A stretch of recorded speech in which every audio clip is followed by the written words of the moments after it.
thermal expansion and mine factory tutorials. Today we're going to be looking at ore collection and processing. So, you might be spending a lot of time in the mines and getting very bored, as a lot of Minecrafters do. Well, Mine Factory has a solution to this. It's called the laser drill. Now, you probably may have heard of this before, but you may not be able to use it. That's what this tutorial is for. So, to craft the laser drill, first you're going to need 4 laser drill pre-chargers and a laser drill. The laser drill itself does not need to be powered, but the laser drill pre-chargers do. So, how to craft the laser drill.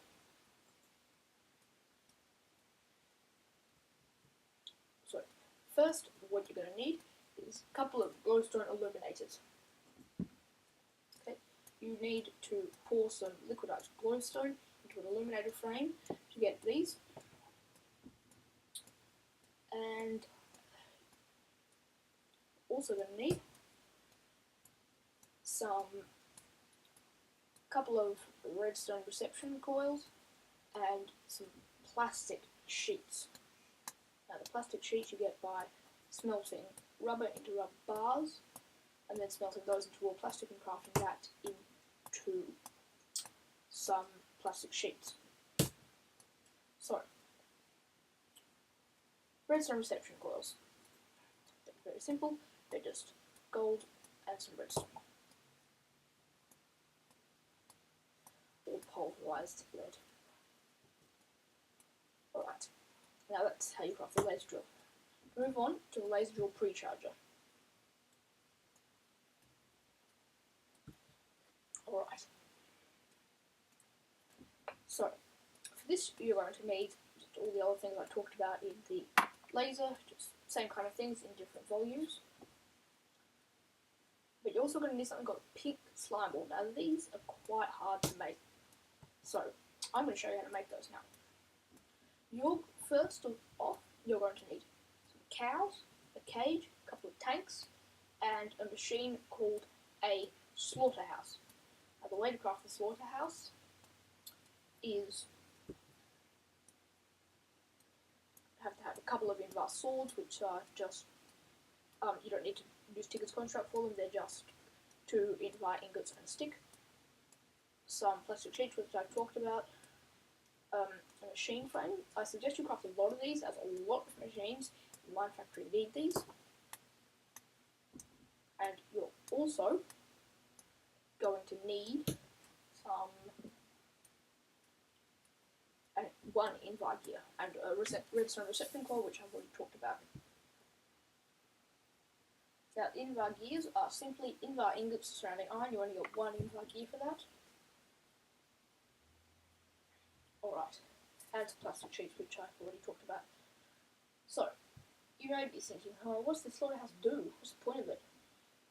So, we flick this lever and wait for the work to decrease. Pretty soon it's going to start killing some cows. It will only kill adult cows though. And as we can see, the idle time, not long now.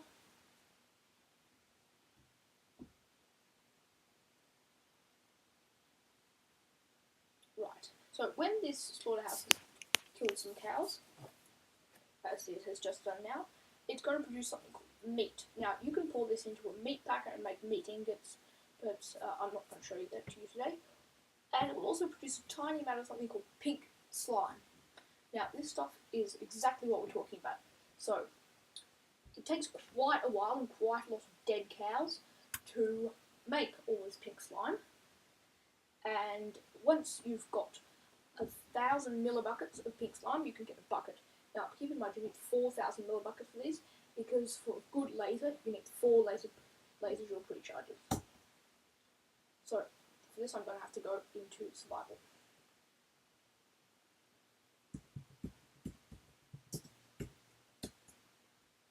So, I'm in survival now. So, as you can see, there are 1,332 millibuckets of pink slime in this tank.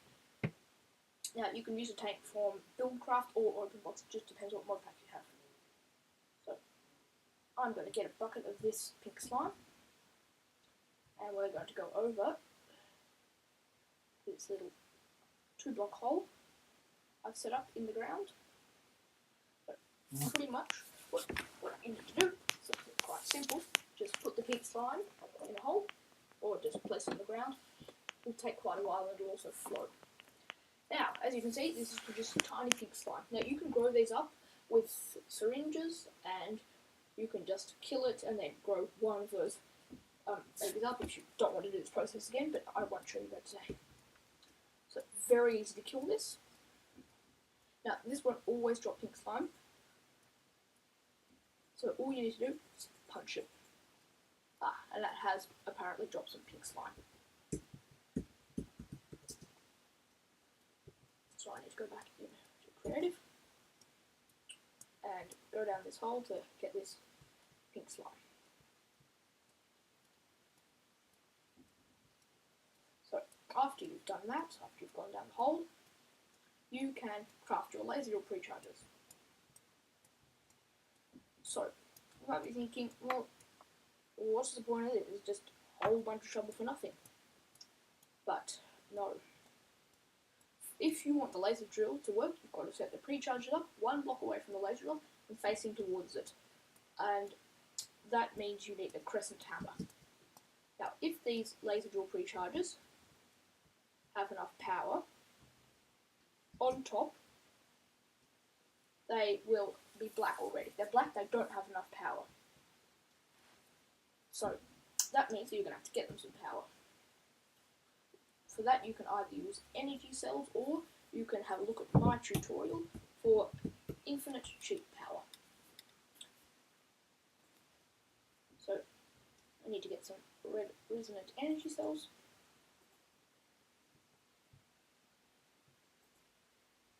And we'll stick them on the top of our laser drill pre-chargers, which I appear to just have broken. But as you can see, the laser drill pre-chargers are still working.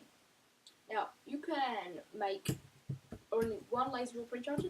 It'll still power your laser. It will just take 4 times as long to get the same amount of watts as you would with 4 laser drill pre-chargers. So it just depends how much time you're prepared to spend and how many resources you have. So if we get some resonant energy cells,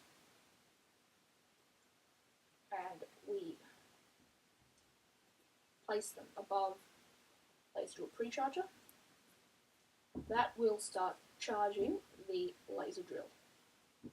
So if I mine this block, you can see down this hole that this laser drill needs to have a clear shot, clear line of sight to bedrock. Now, what's just happened to me is I've been burnt, obviously.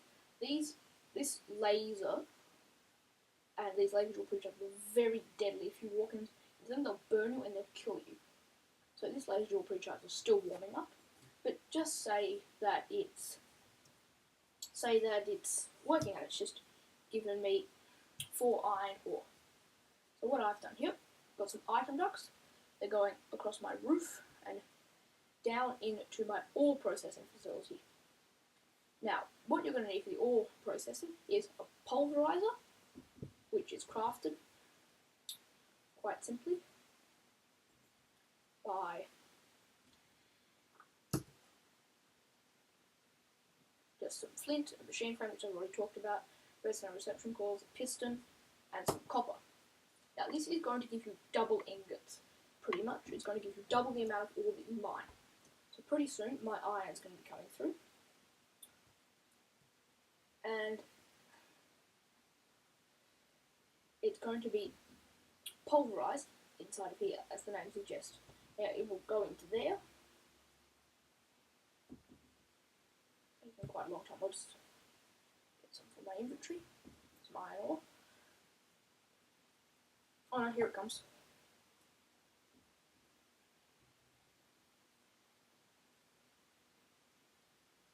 Iron ore is coming down through the pipes.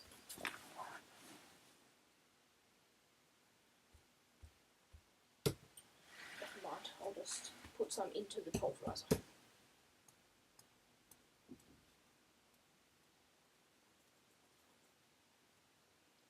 So I've got exactly 4 iron ore here. And you're probably not seeing any wiring with pulverizer, that's because inside I've put a resonant energy cell. Now, I chuck my iron ore in there. That's 4 iron ore I've put in there. Only 4. So that's going to smelt into something called pulverized iron. Now, that's just completely gone away.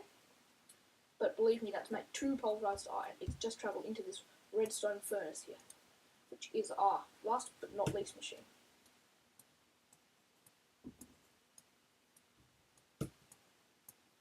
Right.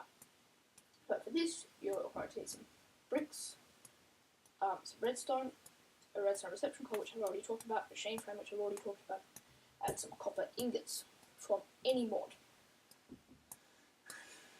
Now, the pulverized iron is smelting in here. You see, it's 2 pulverized iron in here. That's going to smelt into 1 iron ingot. But the thing is, 1 iron ore has produced 2 pulverized iron, and therefore you're getting double ores. So I've just got an extraction pipe into a chest, 7 iron already. 8 iron now. I put 4 ores in, got 8 iron out. That's 2 times ore system.